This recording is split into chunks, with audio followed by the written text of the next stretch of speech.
Hello everybody. Today I have a story for you called 4 Feet, 2 Sandals. It's written by Karen Lynn Williams and Kadra Mohammed, and it's illustrated by Doug Cheka, and I think the illustrations are very beautiful. They're very vivid. The story is about 2 little girls who meet in a refugee camp. So for those who don't know what a refugee is somebody who has to leave their own country. It might not be safe for them to stay in their own country. They might be being treated badly there. Their lives may even be in danger. So some refugees have to stay in a refugee camp for a while in the hope that they will be resettled somewhere safer. So I hope you enjoy this story. We will begin.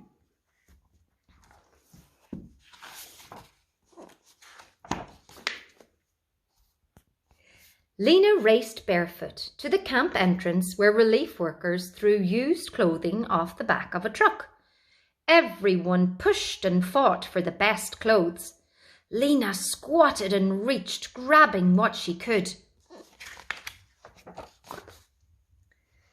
The crowd began to leave.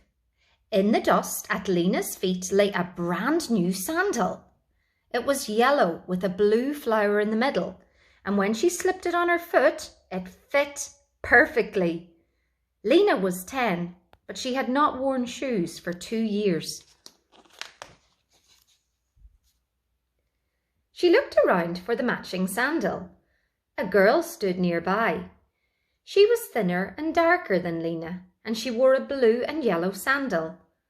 "Assalamu alaikum," Lena greeted her. "Peace be with you."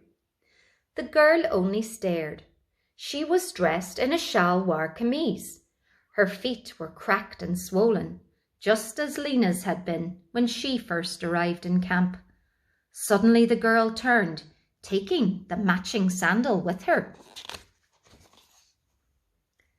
In the morning, Lena went to do the washing, wearing one beautiful sandal. She picked her way to the stream, careful to keep her sandal out of the filth.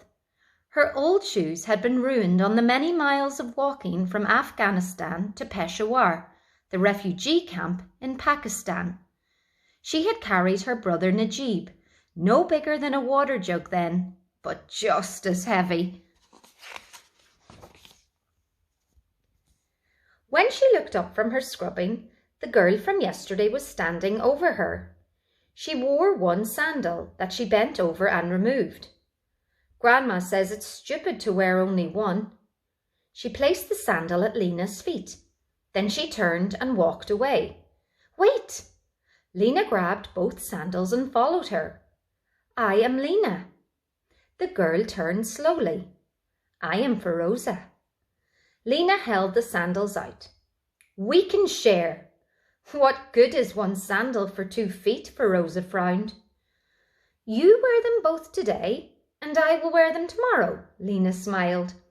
4 feet, 2 sandals. Feroza smiled too. She took the sandals and put them on.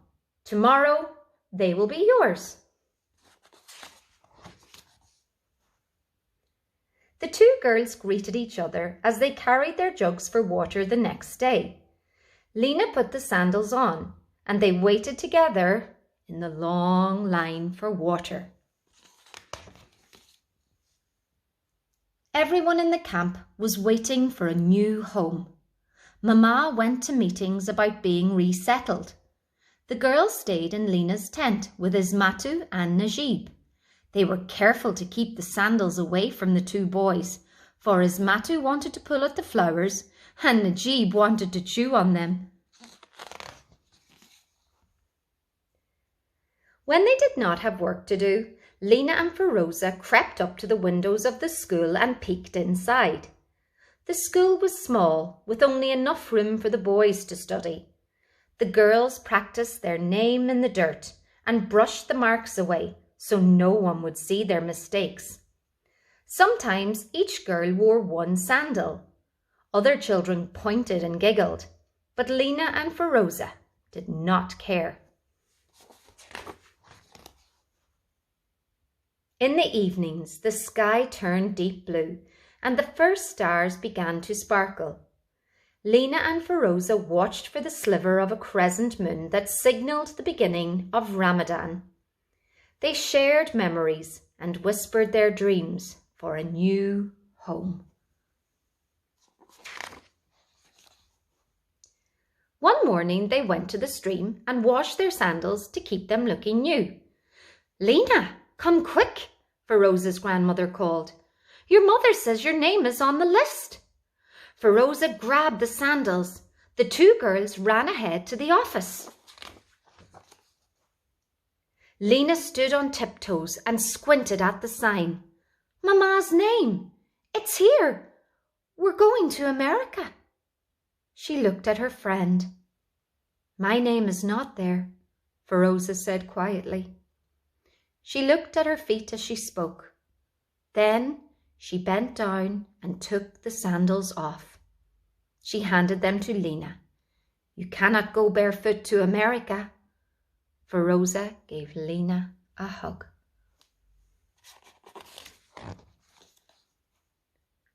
When it was time to leave, a relief worker gave Mama a large square white bag with numbers on it.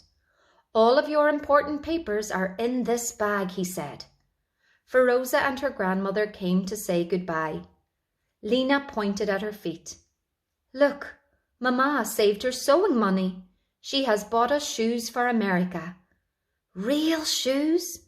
Feroza admired the new black leather. "Here," Lena said. "It is your day to wear these." The tears in her eyes were not for the sandals. "Assalamu alaikum," Feroza said as she took the faded yellow and blue sandals. "Peace be with you." Lena followed the others to the bus. "Wait," Feroza called as she ran to her friend. "You must keep one." She handed Lena one sandal. "What good is one sandal?" "It is good to remember." Feroza held up the other sandal. 4 feet, 2 sandals. Lena felt the tears make a trail down her cheek. She slipped the sandal into her bag and climbed on the bus. Feroza ran alongside as the bus began to move. Lena leaned out the window.